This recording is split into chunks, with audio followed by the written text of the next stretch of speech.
We're really excited that all of you could join us today as we celebrate Registered Apprenticeship Week and National Apprenticeship Week nationally, which is really a time that we can celebrate the importance of apprenticeships and really highlight how apprenticeships can create a highly skilled and diverse workforce.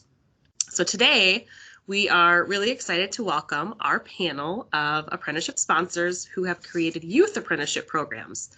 And this has happened through South Dakota's Pathway Partnership Incentive Program.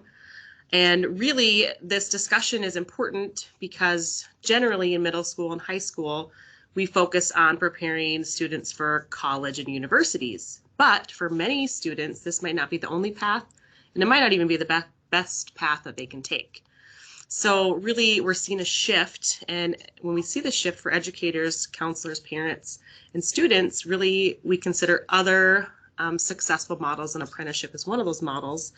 And these panels here are really leading the way here in South Dakota, and we're really excited to have them here today. And they're going to talk about some of the benefits of youth apprenticeships and their programs specifically, which youth apprenticeships really provide students with access to a high quality industry focused training that combines the classroom aspect and on the job learning and really multiple affordable pathways to education and careers in high demand industries.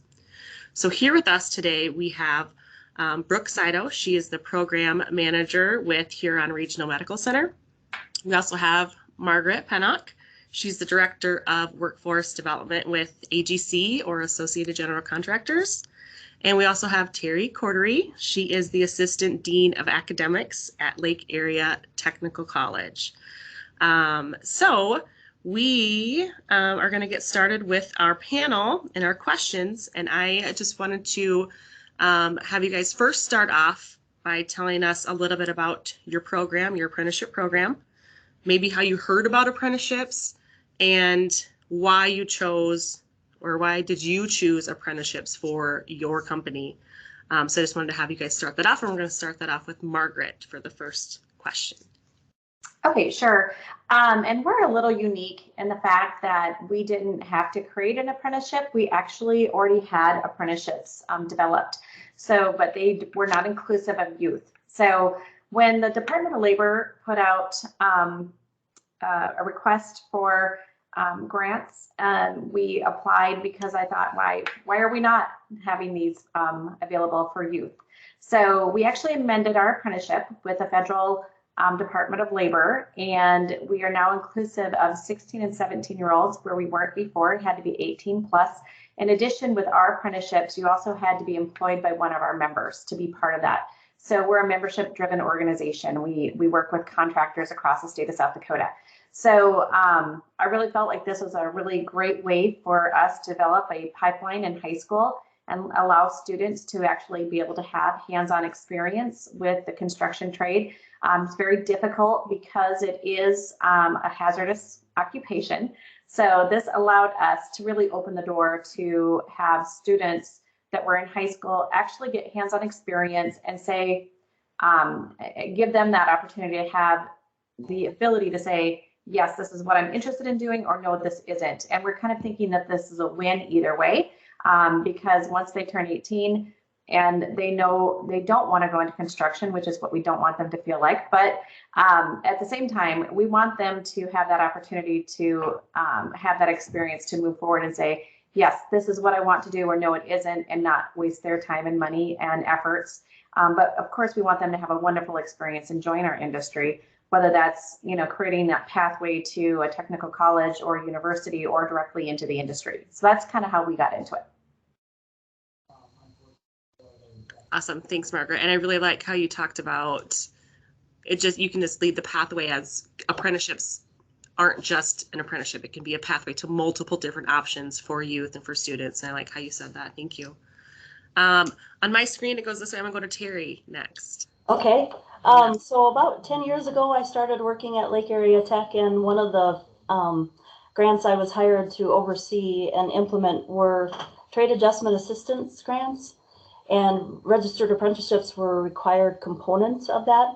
And so that's how we got started with apprenticeships. It has taken us that long to get them developed and to get partners on board and to evolve where we're actually working with secondary schools. So like Margaret said, that we have that pathway. And so we are focused on workforce solutions at Lake Area. And we got involved with those apprenticeships so that we could help provide solutions for workforce demands. We cannot produce enough graduates. Even with the 4 technical schools combined, we cannot produce enough graduates to meet workforce demand. So we're going to have to start thinking outside of the box as to how we develop that pipeline. And in order to develop that pipeline, you need to start involving middle school and high school students so they can start exploring careers, because they do not know, when they drive past your huge buildings, they are not familiar with what you are doing inside of there. And the one way to get them to understand all of the careers they could have is by having an apprenticeship where it's structured, where there's mentors, where they're actually doing the work and not the work that no one else wants to do, but actually getting in there and getting involved and doing hands-on exploration. Awesome. Thank you, Terri. Brooke? Okay, so we are kind of unique, I think, to offer apprenticeships in the hospital setting. And I think how we got involved was someone approached someone and then I got handed the grant application. So prior to the youth apprenticeship, we were dabbling with the pre-apprenticeships for our English as a second language population and trying to find a way for them to get acquainted with healthcare and get involved with some hands-on training without having to hire them as a full-time position, because that just wasn't working for many, many reasons, the time commitment, the language barriers, things like that. And so we started dabbling with some ideas, and thankfully, because of the grant, we were able to do that. And so we started just trying to create these pathways. And I mean, both of you guys have also hit that right on the head. And it is not something that we just only make one thing that they have to do and go that direction. It's a pathway and it's an opportunity for individuals to get involved. So our youth apprenticeship is geared at 11th and 12th graders, of course, that are interested in healthcare. We provide the opportunity for these students to go into a CNA position.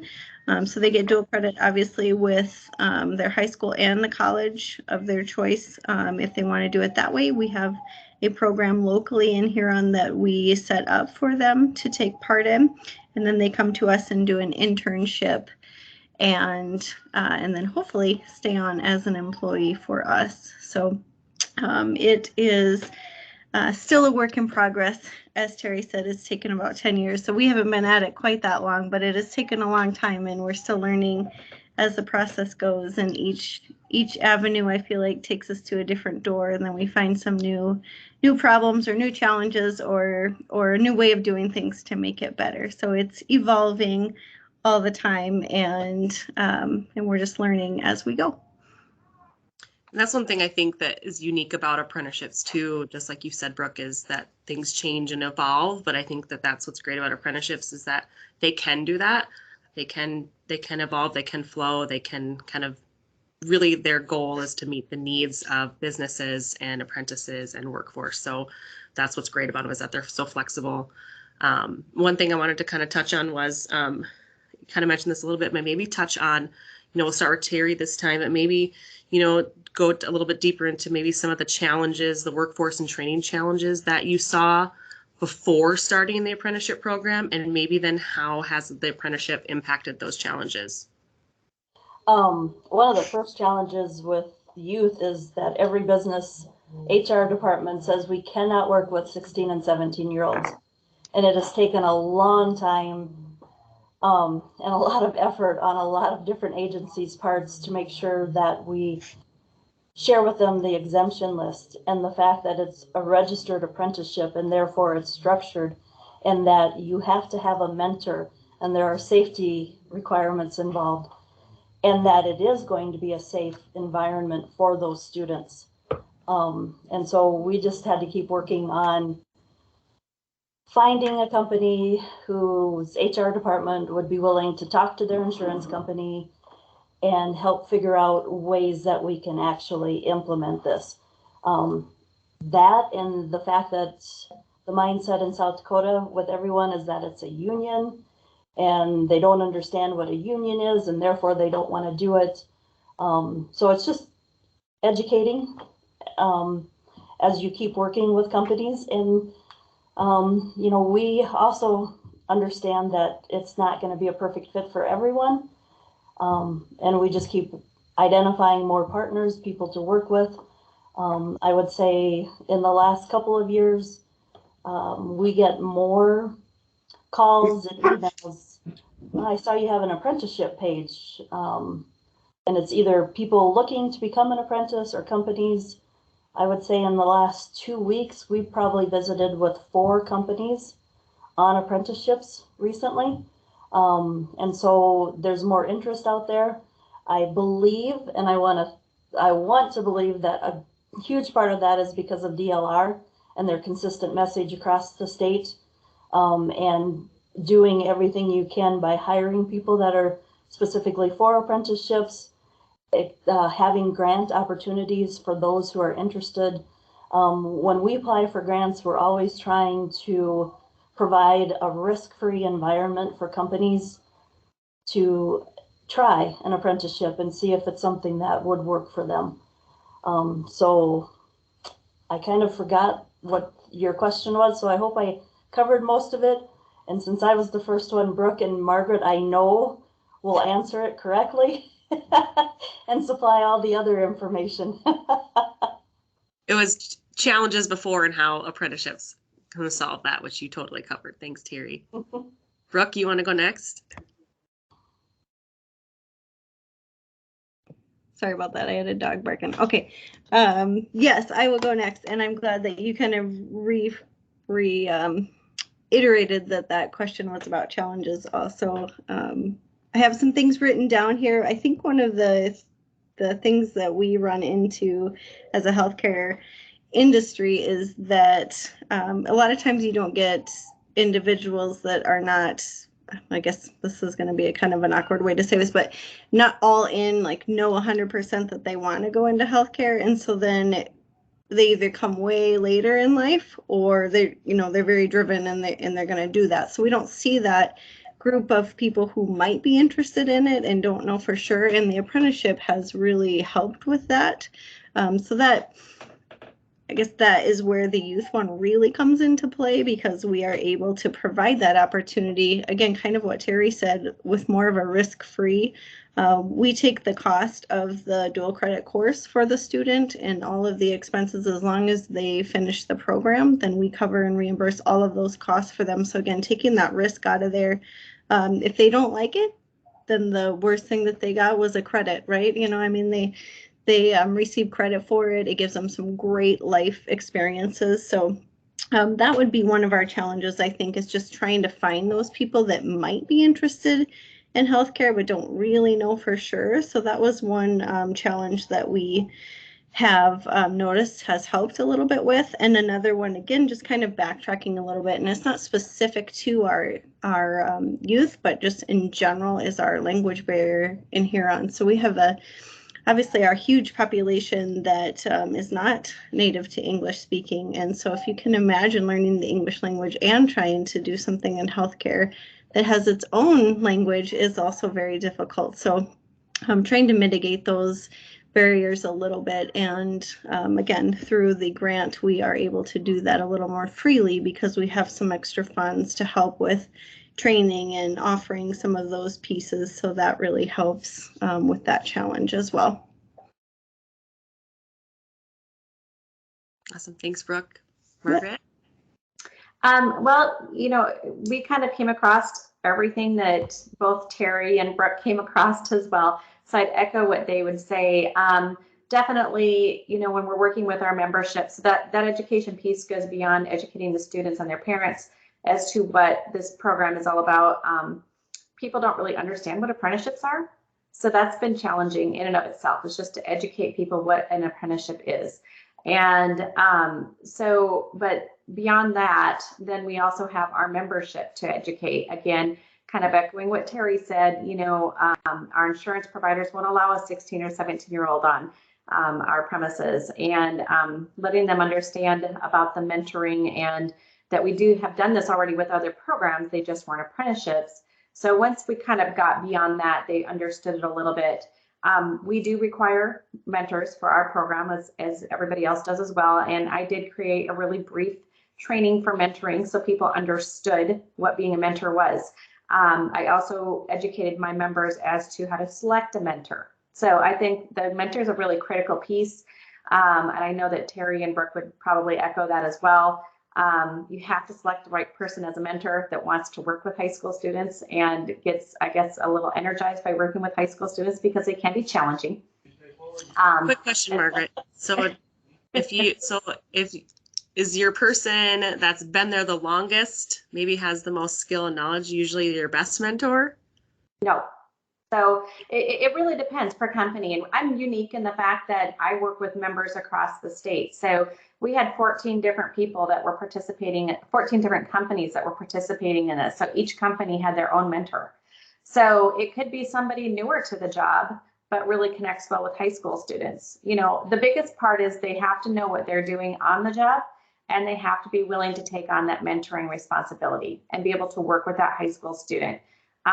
In construction, if we have a 60-year-old guy that doesn't want to work with a high school kid, but he has the most experience, he would probably be one of the worst people to ask to be a mentor. So it really, it just depends. And, our members have done a really good job of selecting members and understanding who can work with other people. So it's a blend, it's a blend of knowledge, I suppose, patience would be another piece that you'd have to have. That some of these students have never lifted a hammer. So, there's just a whole bunch of pieces mixed in there. And I did educate my members on who to select as mentors. And then again, we just did that really brief hour-long, exactly explaining what a mentor is and what a mentor isn't. So that really, I think, helped our people be successful with their students. But we did have a pre-apprenticeship program before we launched our apprenticeships, and that helped us learn a little bit about that too. And what we found in our pre-apprenticeship program is if you didn't have a good mentor, you weren't going to have a good, successful program, either for the student or for our members. So that was really important for us. And I like that you touched on that, Margaret, because, we've kind of learned a lot on our end too about the importance of mentorship. And I think that's one of the critical components for the youth apprenticeship.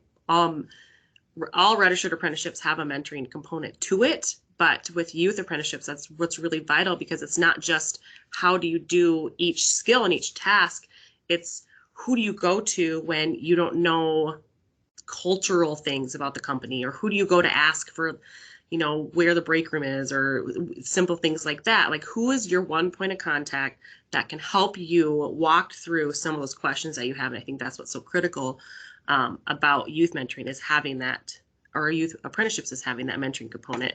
So I was going to ask you guys if you would touch on your programs, because I know that you guys all have a really great, strong mentoring piece to it. But Margaret touched on it really well. I don't know if Terri or Brooke, if you guys have anything you want to add to that, because I know that's a really important part that you guys have worked so hard on. If you guys have anything. Go ahead, Brooke. Sure. Yes, Teresa Hotvet has been a really big asset in helping with the mentoring part here in Huron. But one of the things that we look for is maybe an LPN student who's gone through the CNA course, or possibly, sometimes that younger staff connects better with those high school students. But sometimes we just have really great people that have always taken the students in for clinical, and so we utilize those staff as well. We like to give them a well-rounded look at healthcare. So again, they're hired on as an apprentice to do the CNA work, but we allow them the opportunity to investigate other departments as well. So again, just trying to find those people who really have that mentoring knack to them, and like to teach, and like that that part. I mean, you're absolutely correct that some people just aren't made for that job. And so it, you know, and that's okay. There are people who should educate and people who shouldn't. And so we try to find those people who naturally lend themselves to that. We will ask staff if they mind if a student comes with them, or if they're okay with that first. And if we get the right volunteers, then great. And if we don't, then we might nudge a little bit and ask. But I really do think that those people pop out because they are really eager to help, and they're passionate about their job, and they are interested in trying to get people in. That's maybe another key in healthcare, is that there are some people who really realize that shortage and that vital component, that if we don't have enough staff, regardless of how we get them in the door and how we train them, we're not going to have our doors open. So I think that there's people who realize that too and have shifted a little bit. But definitely mentoring, looking for those people who can naturally do it is the best way that we try to find those mentors. And we also included, we have a short little piece on mentoring on our website. And then we also address the workforce generational differences, because you are going to have, if you're working with high school age students, just to give people that awareness. And then I just want to shamelessly plug DLR's mentoring modules. And we rely on that. So when we're working with new companies, we go ahead and share that information that we have with them. But then we also point out that if you want more intensive or more extensive information about that, we give them the website for the modules that were developed by DLR. Thanks for that plug, Terry. If you didn't, I was going to just let everybody know that we have a free resource too on our Start Today website that any company, whether they have a registered apprenticeship or not, can go on and utilize some of that mentoring toolkit specifically for workforce. So thanks, Terry. Thanks for touching on that, because that is a really critical component to what you guys do. I heard a few different themes when you guys were talking, but it sounded like a few challenges might be educating people, maybe on apprenticeships or some of the hazardous occupations and tasks, which sounds like just more education, things like this, National Apprenticeship Week, more people learning about it and telling others. But are there other challenges that you guys faced when creating your programs that maybe you want to talk about? Well, I think the thing that probably all of us came across was we were launching this right when COVID shut everything down. So that was probably one of our biggest challenges, is if you can't get into high schools and talk with students, it's really difficult to share the information. And so to educate online or virtually when everybody was scrambling, trying to figure out how to teach. And I know the folks that are on this listening in, you guys were struggling with that as well. I mean, you weren't given really a whole lot of resources, and all of a sudden you had to figure out how to educate people successfully behind a computer. So that was really challenging for us. We were really hoping to use our pre-apprenticeship program as kind of that linchpin to get our apprenticeship launched, because we have a summer academy that's 10 weeks long. And the goal was to use that to get people into the apprenticeship, and we had to cancel it because of COVID.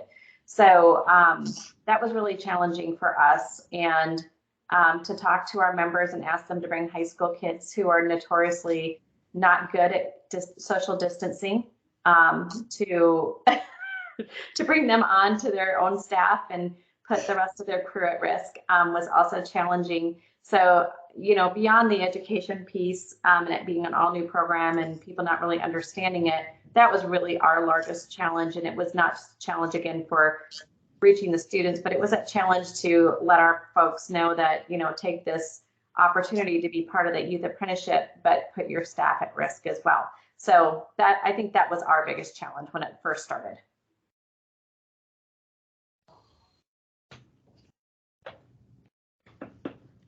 Brooke. Sure.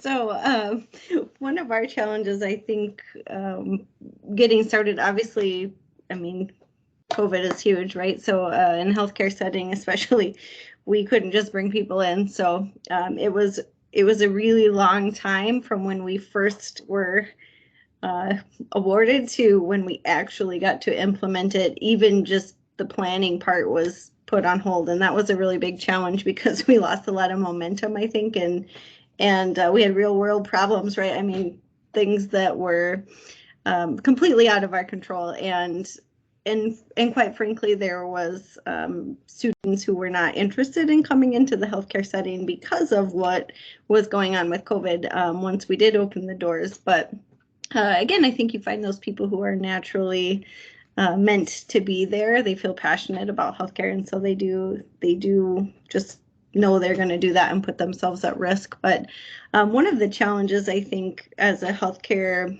facility is we have our own implementing for our registered apprenticeships. We have our own requirements that we have to do, and then we're working with both the high school and the college who have their own requirements, and then we have Department of Labor and Regulation that has their own requirements, and so it can be very overwhelming for a high school student.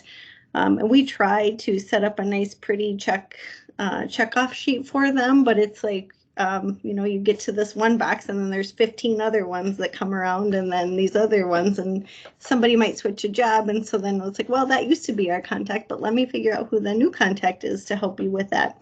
But and unfortunately, a lot of times too, between the universities or the colleges and the healthcare setting and other people that they have to work with, like a background check doesn't just work across the board. So they have to have 2 background checks, or they have to do 2 drug screens, or whatever. So that's really a big challenge. I think all of the moving pieces that go together.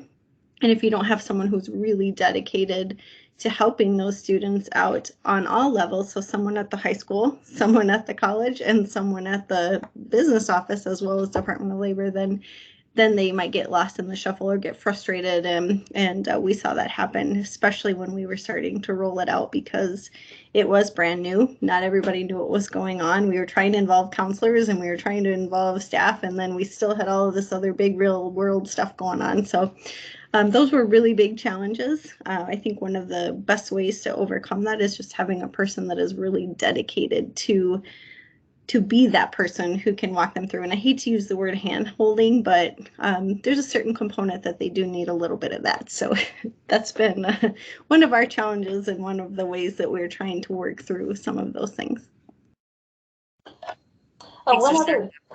Sorry, go ahead, Terri.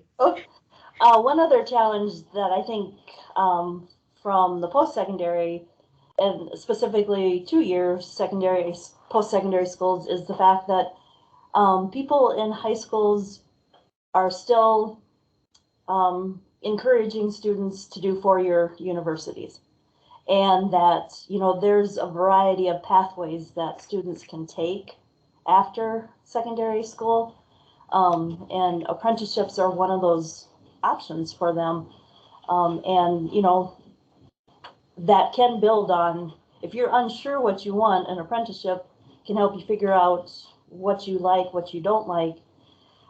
You're still getting paid, you're still learning skills, competencies, and then later on in life you can take those competencies and still build with them. So helping secondary schools understand that there are multiple opportunities for students after they graduate high school, and that slowly is changing, but it is hard to change that mindset that everyone wants their child to do better than they did, and they believe that doing that, that starts at a 4-year, where for some of them it might be an apprenticeship that actually kicks off their career. And just real briefly, I guess what we've seen too, to back up what Terri's saying, is that not so much on the apprenticeships, because I don't have a lot of counselors pushing students toward the apprenticeship. But when we do construction camps and when we do other exploration activities, I actually had a school tell me they're sending their special education students, and that's all they were sending to us. So I think what we're seeing is that people still don't understand the industry enough to recognize that even top achieving students may love to go into an apprenticeship or go into an industry that doesn't require, any post-secondary experience. But, we want an educated workforce too. So we do really encourage students to go to post-secondary education. But the fact of the matter is there may be students that love to work with their hands, no matter what their ACT score. And they may want to go directly into industry or find their way to post-secondary at some point in their life if they want to be promoted with at work and they're requiring that. But we're still seeing that, at least I'm seeing that we're still having students kind of pre-selected for us by education folks sometimes. So really what you're saying is essentially apprenticeships can be for anybody.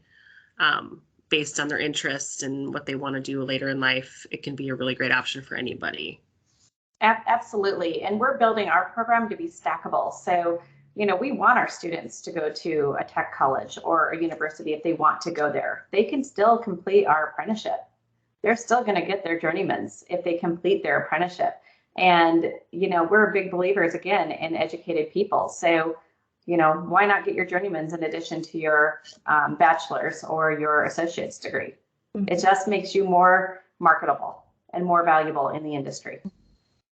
Right. And because through what you guys are building and creating, they will graduate high school with a high school diploma. They'll maybe have a journeyman license or they'll have an apprenticeship certificate. And they might have some post-secondary credit too, where they can go on to tech school or they can go on to a 4-year university as well. So multiple options for multiple different paths for after high school, which is great. Okay, we talked a little bit about challenges. Now I would love if you guys would highlight some of your successes that you've had through building your program. And we're going to start with Terri this time. Well, I guess I will start off with highlighting the partnership that we have with Brookings High School, Daktronics, Larson Manufacturing, and Falcon Plastics. We currently have 10 Brookings High School students that are registered apprenticeships working at those 3 companies.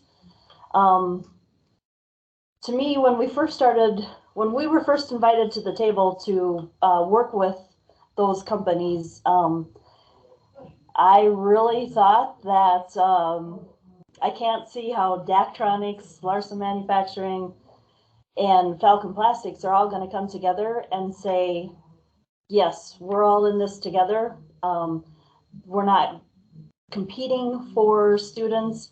They look at it truly as an opportunity for students to explore and experience careers, and to get those major companies all on the same ground, saying that and working with students and working with them.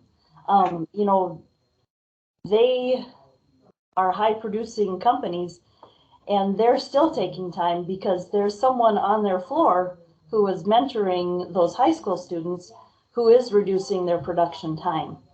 And so to me, that's probably one of the biggest successes, is the fact that companies can work together for one common goal, and that's educating their workforce. And it's not just Brookings, DAC, Larson, and Falcon that we see that with. We have an apprenticeship with Jack Links, same concept. And even little mom and pop shops that, they only have 2 full-time employees, Infinite Welding and Machining. They've taken on an apprentice from Dubrook High School. So there's just so many ways you can involve businesses and high school students. It just needs somebody to say, yes, I'm willing to do that. And I'll end there. Okay, Margaret? I guess, our biggest success is that we have 14 students, 14 companies that placed, or 13 companies that place students into the program. I again had a lot of members really question how they could do it, the insurance issue, the COVID issue with them infecting their team. So we got through all that stuff. But in spite of that, we had really success. And 2 of the students, just off the top of my head, I still need to reach out to see where the rest of the students are at this time. So again, it's a little different for me because I'm not in the company. But I know one student that we put into the program, he is now getting his degree at Southeast Tech while continuing his apprenticeship, and he's already moving forward to, I think he's got a 1.5 years left now, and then he'll be working full-time for his company, same company. Their student who was in our summer program, who is a senior this year, is going to go into the industry full-time. So again, different pathways, different options for students. So it's really fun to see that they're working that and making it work for them and how they want to proceed with their career. So we're really excited about those things. The other thing is that our members have recognized that they are going to be able to work with high school students where they didn't have that opportunity before. Again, because construction is a hazardous occupation, really all the students had the opportunity before was kind of push a broom and observe. You know, through this apprenticeship, they actually get to have hands-on experience. And I know, Terri, you're saying the same thing, right? To be able to do something gets you excited about doing it. To be able to watch something, not so much. So it's really opened the doors for our folks, and that's an exciting thing that we've been able to create this pipeline.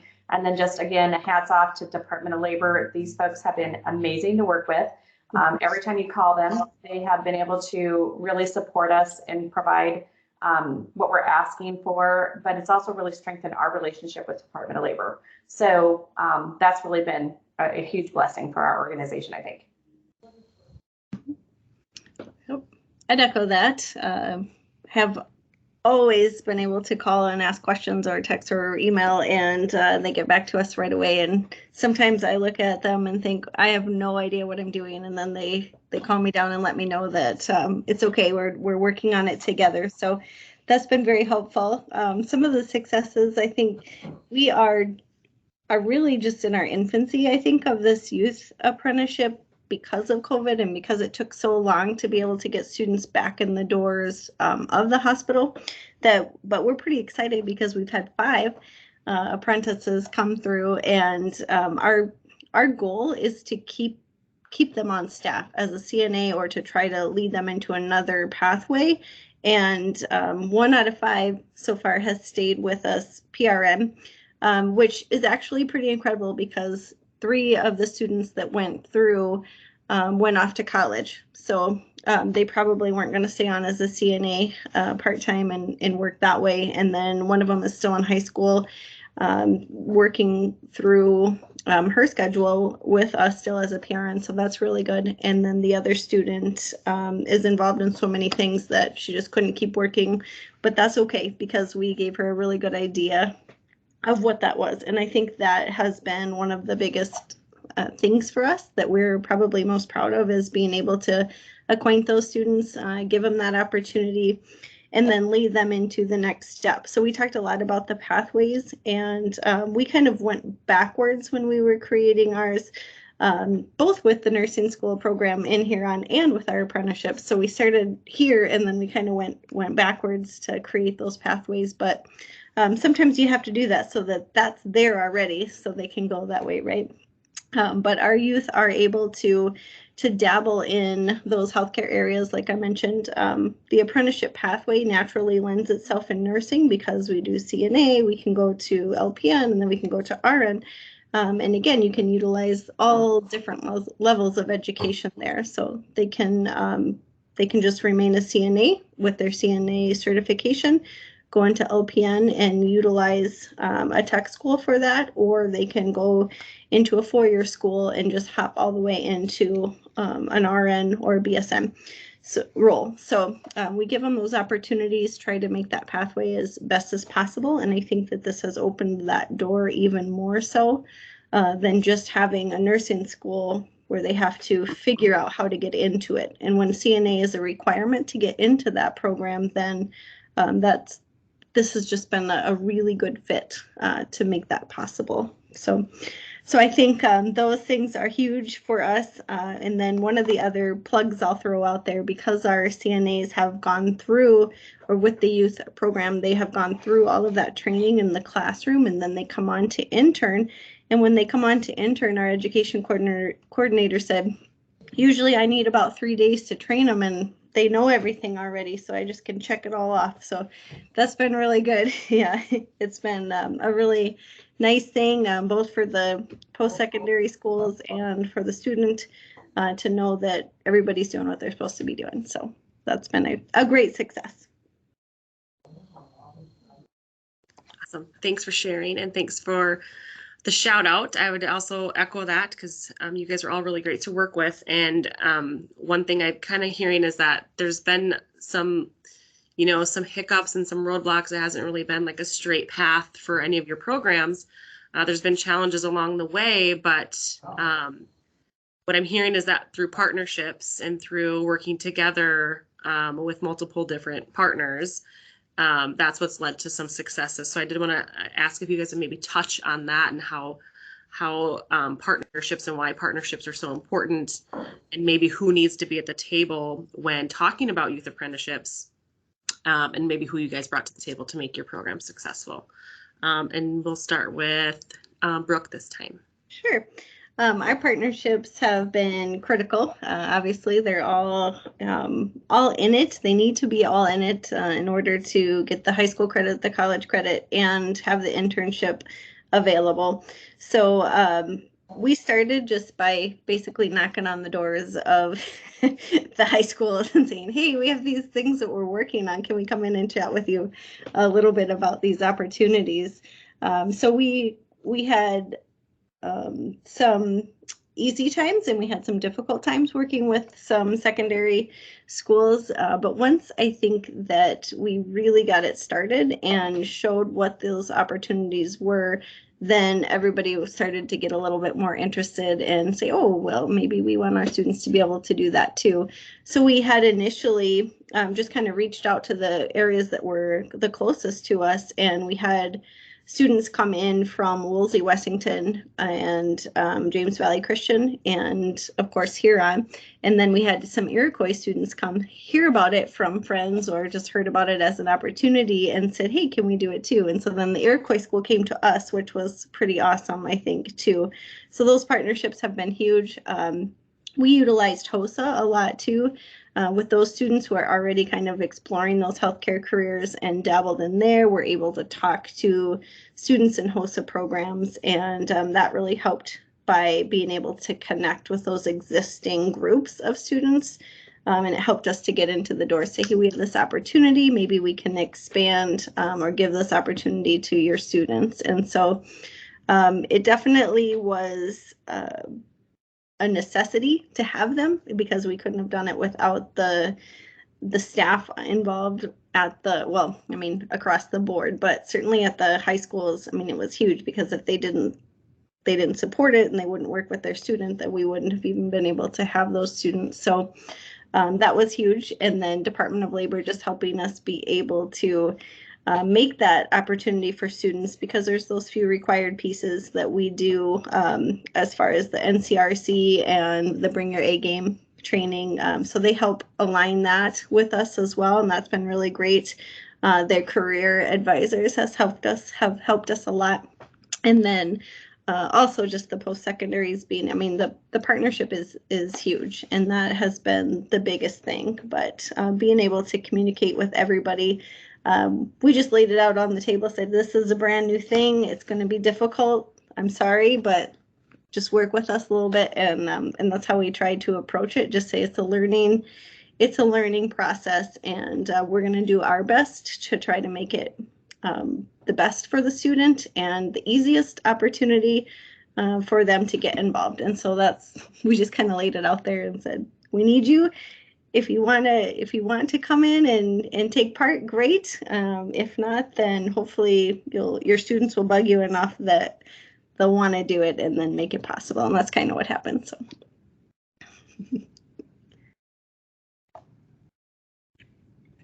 Terri?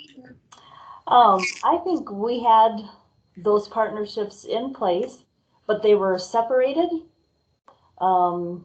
Advisory groups had this role.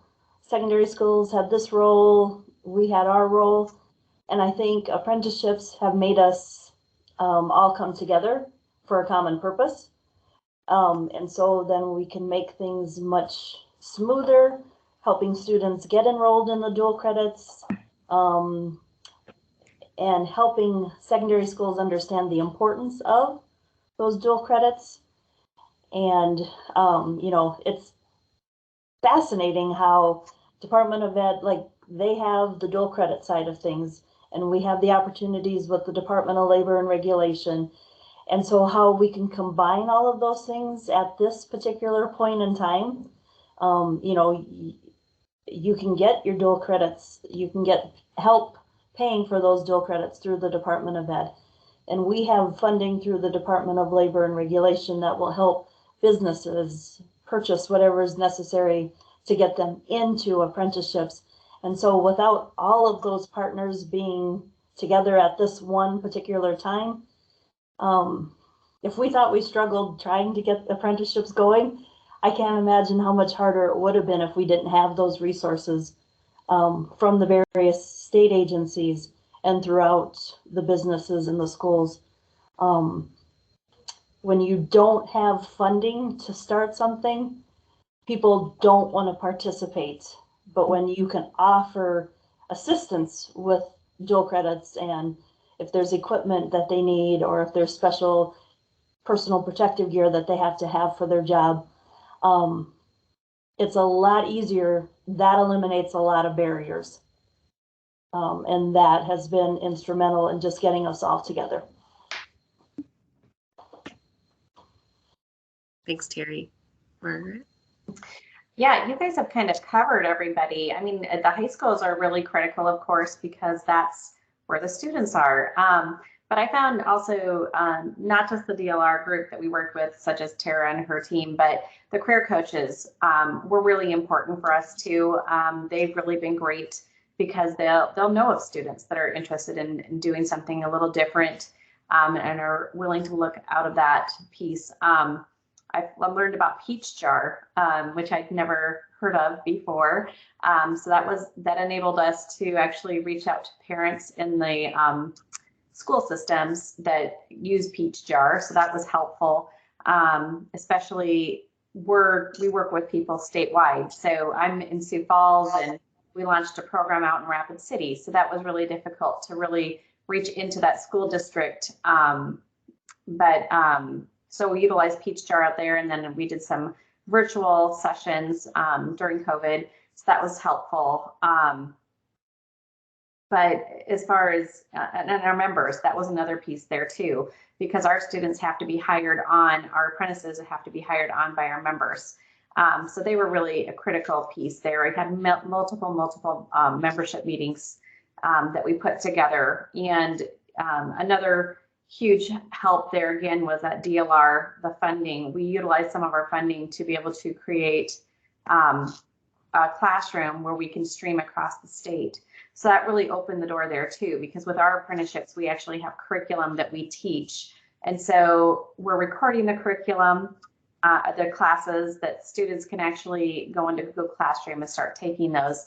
But they could also stream it live if they wanted to. And what Brooke was touching on, students are so busy, and that was also another education piece. They have football, and they have volleyball, and they have other extracurricular activities that they're involved in. So they don't have the flexibility. They don't have, they don't work full time. So we tried to be as flexible as possible with our program and explain that to our members, so that those resources really helped us a lot. Be able to do what we were able to do, but it also opened doors and removed barriers that we had in the past because of just logistics. So that's been really great for us.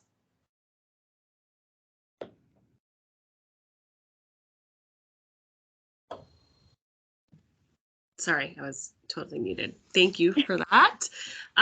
We have about 10 minutes left, so wanted to maybe have Aubrey hop on and see if there's any questions that popped into the chat throughout the panel from our audience that anybody can answer.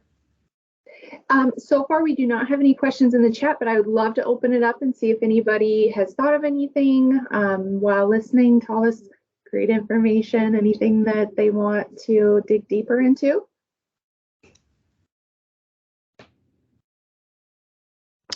While people are kind of thinking about their questions too, one thing that I thought was interesting was, I don't know if you caught this, but with the youth apprenticeship program, sometimes people think they're separate than a regular apprenticeship. And I know Margaret touched on this, and I wanted to hit on it too, because she said that in developing their youth program, they pretty much just took their program that was already established. They already had a registered apprenticeship program. And really all they did was edit a few things to be able to serve that 16, 17-year-olds. So really, youth apprenticeship is the same thing, same standards, same criteria, same competencies as a regular apprenticeship. They're one and the same. It's just opened up for that age group to be able to engage youth in school, to be able to create that pathway for them. So I just, one thing I wanted to hit on was sometimes people think they're two different things and really they're the same thing, which is really great. So thank you for talking about that, Margaret. I don't see any other questions, but one question that Tara and I had received recently that I'd really like to touch on is, Terri, you mentioned the dual credit and working with Department of Education, and could you maybe elaborate a little bit on what that looks like, how that started for you, how you kind of got high schools on board with that, and being able to offer that dual credit? Well, we had already offered general education dual credits to students, and then we actually have a staff member whose job is strictly dual credits with the high schools. And so he goes to the high schools, explains the programs to the students, assists with filling out the paperwork to register, the billing aspect of it, and answering any questions that students or parents may have about what a dual credit is and how it looks, how it is different from your high school credits, but how it is recognized as helping you meet your graduation requirements. And then in addition to those gen eds, then we built off of those relationships to offer. So like at Brookings, we have robotics classes. They have a high school instructor who's gone through our credentialing process, who then can offer robotics curriculum that students will earn Lake Area Tech credit for. We have the same setup with welding in Dewbrook. We have a student, and actually in Del Rapids, both of those high schools, we have instructors who are credentialed with us. They can offer those credits, and then that just starts that pathway. So if they choose to come to Lake Area Tech and enroll in a program, then they've already got credits built towards that, and then they can move on faster through the program. And, it's just a really good way. Not only that, but the fact that high school student pays $44.33 per credit. So like you pay less than $150 for a 3-credit class. I don't know why you wouldn't take advantage of that. Even if all you do is get your gen eds done, and get those out of the way, get them done at a cheaper cost. And when you get here, you have less credits, more time to focus on your content, and study, or be in that apprenticeship where you actually have to go work some hours. Yeah, and that financial piece can be really big for a lot of kids that are wanting to sort of test the waters there. So thank you for touching on that. We did receive one question in the chat from Brianne Lynch. How can information for school districts streamline the apprenticeship process? I feel like there's so much info and school districts do not know where to start. We've had success going directly to employers and simply doing internships. Suggestions? Does anybody want to grab that one and run with it? Brooke, do you want to? You're smiling like you're ready to go. I don't think I can help with that because we're just one employer and we go right to the school, I guess, to try to get that. I can see how that would be really inundating to try to get all of that information and try to sort through it. I'm thinking, Tara, don't you guys have a listing online of the different folks that have apprenticeships? Yes. So, and I was going to touch on this too, Brianne.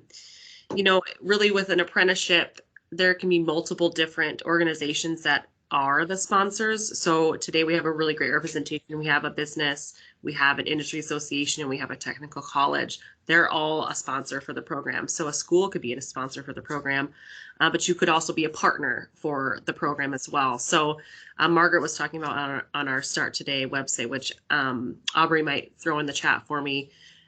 We have a list of available apprenticeships throughout the state that we know are currently active. So that could be a really great start for your school to partner. My other suggestion would be to connect with us and connect with your local Department of Labor on ways that you can partner and we can help with that, because that's really our specialty too, is to help you navigate all that information, because it can be, I mean, just listening today, there's a lot of information. There's some hiccups and roadblocks and challenges, and that's what we're here to help navigate for you and help navigate with you. We want to be a partner with you in those things that you're doing. So if you have trouble or need some suggestions or help, please contact us and let us know how we can do that. Thank you, Aubrey, for throwing that into the chat. No problem. And I did want to share really quickly to you guys that, and I don't know how other people are working, but even if we don't have a company coming to me saying they want an apprentice, if you come to me with a student that's a great prospect, I will go to my companies and I will find you a company that will take that apprentice on. And I've had companies tell me that, you know, we're not interested at this time, but if you have a student, well, think about it. So I would really encourage you guys from the school system that if you have students that are interested, reach out to us, and we'll see what we can do to find a place for that student. At least from our perspective, I would guess the other gals are the same way. Yeah, and I would hop in with that too, just because right now our youth apprenticeship is in CNA. But that doesn't mean that we are not interested in working with someone, and even if it's an apprenticeship or an internship or a glorified extended job shadow kind of thing, we're very, very happy to open the doors and help as much as we can to give that student an experience. If we can tag credit onto it and help with other incentives, we sure will. And if not, then at least at the very, very least, we can give them the opportunity of seeing what that department does and what they do in that field and what kind of education pieces are required to get there. Thank you all. We do have one last question, or we did, but it disappeared from my chat, but because it's a good question, I'm still going to ask it. How has having a registered apprenticeship program differed from your internal internship programs? And do you feel like it's paid off from switching from just an internal program to a registered program? I will hop in on that. We didn't really necessarily have an internal apprenticeship program, but what the registered apprenticeship and I would say the incentives that we receive, right? The grant funds have allowed us to pay students for their experience, which has been huge, because typically when anyone goes into a job shadow or something like that, they wouldn't receive any kind of pay. It would be a volunteer or more of that experiential piece. Through our apprenticeships, we can allow a student to get paid for that. So any on-the-job training that they do, observation when they come into the facility, even if it's not in their field, that they're in the apprenticeship, they would get paid for. So that's been a huge difference for us, just being able to offer those wages. And I think just helps, and it also helps for the attractiveness of the program, but it also helps for us to not have to take as much risk on that, right? Because we have those incentive funds that we don't have to say, okay, really weigh, is this student going to pan out if we're going to train them for 6 months? And then having that risk factor. When we have the apprenticeship funds and we have gone through all of that, it just makes it a little less risky for us and still gives the opportunity for those students. Terri or Margaret, you guys want to weigh in on that? Well, like I said, we already had our apprenticeship programs in place, but they were really just for adults. So this really opened the door for us to start creating a talent pipeline in high school, which is really, I think, huge for South Dakotans, both for the industry and for the students, because they have that opportunity, again, to experience the industry and see if it's something that they're interested in pursuing. And whether they were going to go directly into industry or they want to pursue a degree, at a technical college or a university or college, this gives them that opportunity to try it before they jump in, after high school. And we have not had that opportunity before. So, yeah, this has been a great experience for us. We're going to keep our apprenticeship even after the grant is done. We're excited to continue working with high school students. I think the longer we have it moving forward and the people and that people start understanding more what an apprenticeship is, I think that it's going to be more successful, I think, on both for high school students and high schools and for our members.